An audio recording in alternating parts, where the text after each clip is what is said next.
Hello Year 2s, happy World Book Day. Now, can you remember where we're up to in the BFG? We were on our way to London, weren't we? We just did our journey to London to carry out the Great Plan. So today we're going to be reading chapter 18, The Palace. Okay.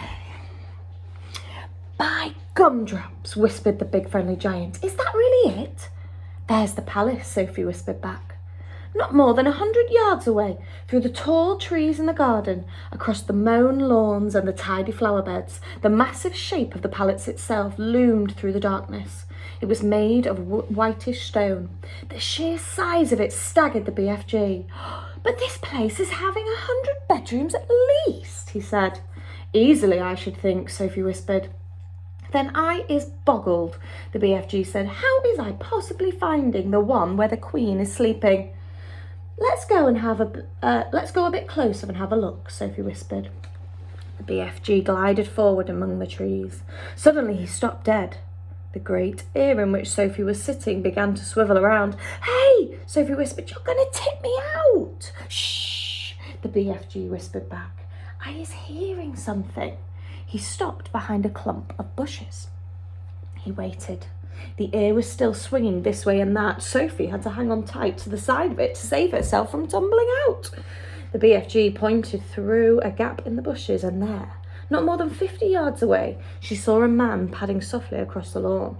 He had a guard dog with him on a leash. The BFG stayed still as stone. So did Sophie. The man and the dog walked on and disappeared into the darkness. You was telling me they had no soldiers in the back garden, the BFG whispered. He wasn't a soldier, Sophie whispered. He was some sort of watchman. We'll have to be careful. I is not too worried, the BFG said. These waxy big ears of mine is picking up even the noise of a man breathing the other side of this garden. How much longer before it begins to get light? Sophie whispered. Very short, the BFG said. We must go pell-mell for leather now. He glided forward through the vast garden, and once again Sophie noticed how he seemed to melt into the shadows wherever he went. His feet made no sound at all, even when he was walking on gravel. Suddenly they were right up close again against the back wall of the great palace.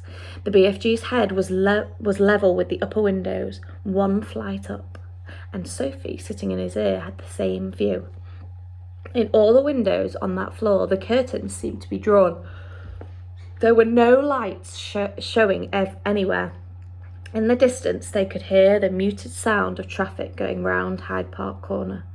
The BFG stopped and put his other ear, the one Sophie wasn't sitting in, close to the first window. No, he whispered. What are you listening for? Sophie whispered back. For breathing, the BFG whispered. I is able to tell if it is a man-human being or a lady by the breathing voice. We has a man in there, snortling a little bit too.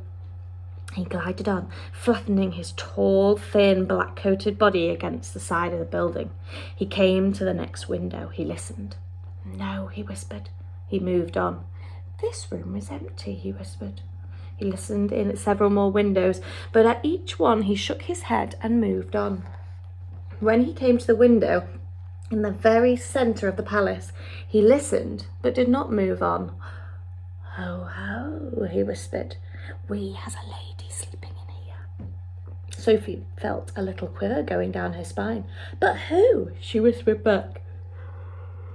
Oh, I am sorry. I'm thinking about all these people that are sleeping. The BFG put a finger to his lips for silence. He reached up through the open window and parted the curtains ever so slightly. The orange glow from the night sky over London crept into the room and cast a glimmer of light onto its walls. It was a large room, a lovely room, a rich carpet, gilded chairs, a dressing table, a bed, and on the pillow of the bed lay the head of a sleeping woman.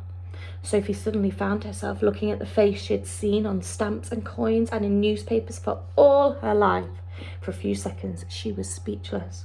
Is that her? The BFG whispered. Yes, Sophie whispered back. The BFG wasted no time. First, and very carefully, he started to raise the lower half of the large window. The BFG was an expert on windows. He had opened thousands of them over the years to blow his dreams into children's bedrooms. Some windows got stuck, some were wobbly, some creaked. He was pleased to find that the Queen's window slid upwards like silk. He pushed up the lower half as far as it would go, as to leave a place on the sill for Sophie to sit. Next, he closed the crack in the curtains. Then, with a finger and a thumb, he lifted Sophie out of his ear and placed her on the window ledge with her legs dangling just inside the room, but behind the curtains. Now, don't you go tip-toppling backwards, the BFG whispered. You must always be holding on tight with both hands to the inside of the windowsill. Sophie did as he said. It was summertime in London and the night was not cold. But don't forget that Sophie was only wearing her thin nightie. She would have given anything for a dressing gown, not just to keep her warm, but to hide the whiteness of her nightie from watchful eyes in the garden below.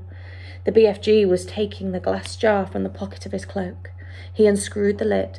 Now, very cautiously, he poured the precious dream into the wide end of the trumpet. He steered the trumpet through the curtains far into the room, aiming it at the palace, where he knew the bed would be. He took a deep breath. He puffed out his cheeks and he blew. Now he was withdrawing the trumpet, sliding it out very, very carefully, like a thermometer. Is you all right sitting there? He whispered. Yes, Sophie murmured. She was quite terrified, but determined not to show it.